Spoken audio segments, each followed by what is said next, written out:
धुळे महानगरपालिकेच्या ज्या निवडणुका होऊ घातलेल्या आहेत त्याच्या आज छाननीचा दिवस होता। त्याच्यात भारतीय जनता पार्टीचे 2 नगरसेवक बिनविरोध झाले आहेत। प्रभाग 1 मधनं उज्ज्वला रणजित भोसले आणि प्रभाग 6 मधनं ज्योत्स्ना प्रफुल्ल पाटील अशा दोघं उमेदवार आमच्या आज बिनविरोध निवडून आलेले आहेत। त्यांचं आणि आमचं भारतीय जनता पार्टीमध्ये काही दिवसापूर्वीच आम्ही त्यांचे प्रवेश केले होते। रणजित भोसले हे तर शरद पवार गटाच्या राष्ट्रवादीचे जिल्हाध्यक्ष होते। भरपूर निवडणुका लढवल्या, परंतु कायम अपयश पात्रात आलं। भारतीय जनता पार्टीमध्ये आल्याबरोबर बिनविरोध झाले। तसंच उबाठ्याकडनं प्रफुल्ल पाटील होते, त्यांच्याही मिसेस आमच्याकडे आल्याबरोबर बिनविरोध झाल्या।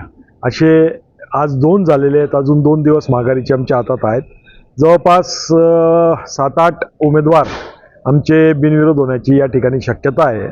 तरी या शहराचा विकास करण्यासाठी सर्व नागरिक धुळेकर जनता भारतीय जनता पार्टीच्या पाठीशी आहे हे विरोधकांनाही माहिती आहे। म्हणून एवढ्या मोठ्या प्रमाणावर हे सर्व होत आहे आणि पुढेही होत राहील। जय श्रीराम।